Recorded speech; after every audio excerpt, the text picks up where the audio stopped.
Why does Brazil export coffee while South Korea focuses on electronics? It's all about comparative advantage.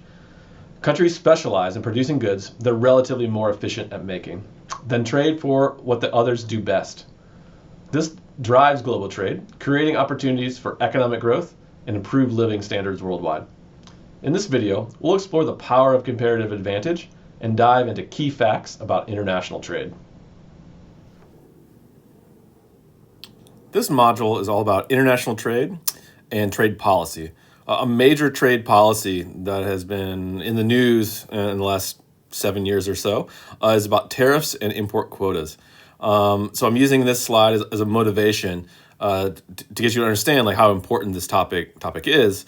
So I'm ripping some headlines out of newspapers to do so. Right. So this one was back in 2019, and so in the first Trump administration, right. Trump says U.S. will impose 10% tariffs on another $300 billion of Chinese goods starting September 1st. And so the first Trump administration is imposing lots of different tariffs on Chinese imports into the United States in an effort to basically reduce them or to get China to buy more of U.S. goods in return. And so a tariff is just going to be a tax on imports from other countries. And so when a Chinese car comes to the United States, they have to pay then an extra couple $1,000s in terms of this tariff on top of that. And so it's making those imported goods from China more expensive to U.S. consumers, and U.S. consumers are going to buy less of them. That's the idea of this tariff. All right, so now to the Biden administration. The Biden administration cements Trump-era steel, aluminum tariffs, and WTO-style World Trade Organization snub. All right, and so the Biden administration has continued on with these tariffs, especially on steel and on China in particular. Right, so the refusal to remove tariffs is seen as a nod to U.S. steel workers. U.S. mulling similar move against China over climate concerns. I took these from a long time ago, and since then, now we have tariffs and other trade restrictions for national security reasons against China. Think of like all these restrictions on computer chips that are not allowed to be sold from the U.S. to China. Right. Not everyone wins and loses from tariffs. One large group that was really concerned about these tariffs against China in the first Trump administration were Republicans in farm states. So farmers in particular were very worried. Right. So farm state Republicans raise alarm over Trump's new China trade proposal. An early Trump campaign proposal is getting rare in public pushback from some Republican lawmakers who argue rural Americans would pay the price again. And so why are farmers worried about these tariffs on Chinese steel? Well, China imports a lot of U.S. Agricultural goods to feed their very large population. And so farmers benefit from that, those exports to China. And China, and the worry is that China is going to, in return, impose tariffs on U.S. goods in retaliation and start a trade war.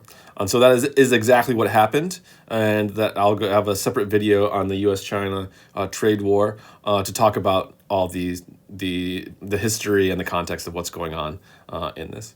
And so what we're going to get out of this module is we're going to talk about trade restrictions and international trade. And so we want to know what are the economic effects of tariffs on prices and quantity, who wins and who loses from tariffs, and then what are the economic effects of import quotas. Import quotas are another way to restrict trade, international trade. So a little bit of facts about international trade, and particularly how it affects the United States. This is a graph that's showing you the growth of global exports, right? So this is going to be total world exports at constant prices relative to 1913. So what you can think about this is 1913 is set to 100, and then every other year is going to be relative to that. So you can interpret these numbers as percentage changes from the 1913 level. And so what 1913 is roughly about right around there. Right? So pretty flat. And then right around 1950, there's just an explosion in world trade. Over 4,000, maybe 5,000% increase in world trade over 1913. Right? And a couple things could be going on here. You might say, well, this world population's got bigger. Maybe that just bigger population, that's what's causing more trade. Other thing is like opening up of the world to free trade after World War II. That the United States was imposing its will on many countries to bring them into the fold. It's like if you want U.S. defense umbrella to take care of you against the fight against the communists, you have to accept free trade. And that's going to start increasing the amount of free trade after that. So this is just a level. And you might say, well, maybe, again, it's just population of the size of the economy. This is going to be trade has grown more than proportionally with GDP.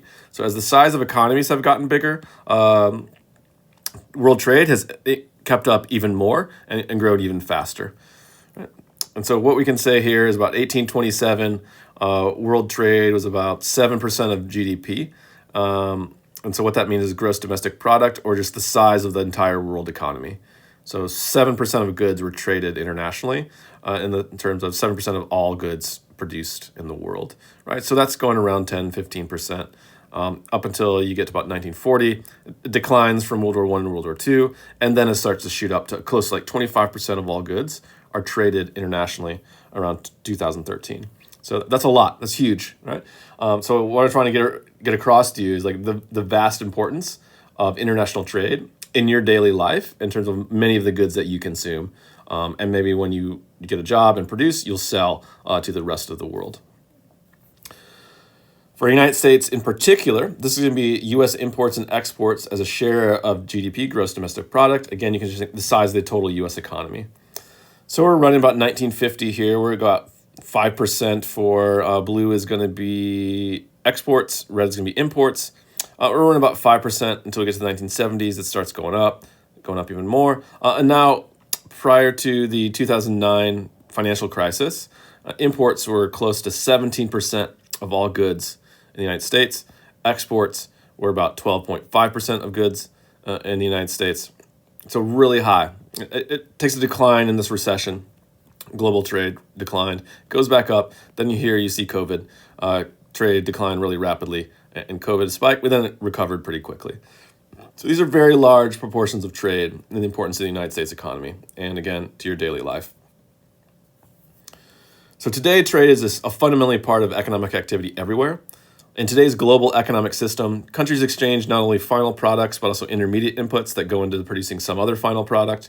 And this is going to create an intricate network of economic interactions that are going to be covering the whole world.